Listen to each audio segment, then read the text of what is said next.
O tem, da je Alenka Bratušek zbiralka košaric, smo na Podstrešju poročali že takrat, ko je izbirala mandatarja. Marskaterega prosi, ali vsaki odreče, jo Cerar zavrne in kraljič odlaša. Potočnik odkloni, pa Arharja vpraša. Šepirnat je v igri, a se ne oglaša.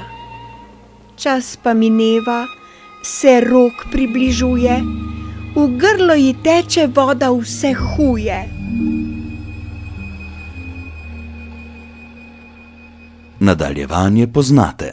Bom pa sama, se je odločila Alenka in začela zbirati ministrsko ekipo. Ojoj.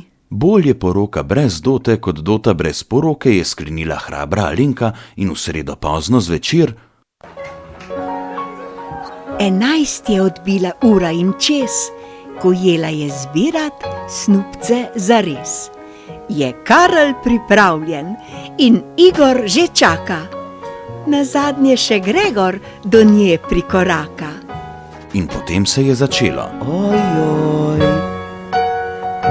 Tukaj prisotna Alenka Bratušek, ali vzamete tukaj prav tako prisotne Igorja, Karla in Gregorja za svoje koalicijske partnerje in obljubite, da boste z njimi vztrajali v sreči in nesreči, pomladi in morda še poleti, v blagostanju in v ekonomski, socialni in politični krizi vse dni svojega mandata? Jaz obljubljam, da se začenja obdobje sodelovanja, dogovarjanja. Politične krize v Sloveniji je danes konec. Prisege trojice slabših polovic, ki so sledile, so zaradi bogatih izkušenj kandidatov potekale gladko in brez posebnih zapletov. Politična kriza je končana. Je nežno dahnil Gregor Virant. Karl Erjavec, ki je doslej s svojo vdanostjo in zvestobo osrečil že marsikaterega mandatarja, pa se je tokrat ob mandatarki kar malce zmedel. Danes je Slovenija ni več v politični krizi. Igor Lukšič se ni mogel zadržati, temveč je dragega Gregorja in ljubega Karla kar takoj spomnil na to, od kod v resnici prihajata. Upajmo, da bo uspela Slovenijo obrniti na bolje, da bo šlo za velik zasuk od tega, kar je delala prejšnja vlada. Kakorkoli že, ura še ni odbila polnoč, ko je bila zaveza sklenjena. Šeptička. Ojoj. Torej, le malo preden je 13. marca sreda predala svoj mandat četrtku, je bila zaveza sklenjena. Bil je tudi že skrajni čas. Bližal se je namreč trenutek, ko je morala mandatarka roditi vladno ekipo. Muke so trajale ves dan in ugibanja, kdo bodo novi ministri, seveda tudi. Posebno boleče je bilo iskanje ministra za finance.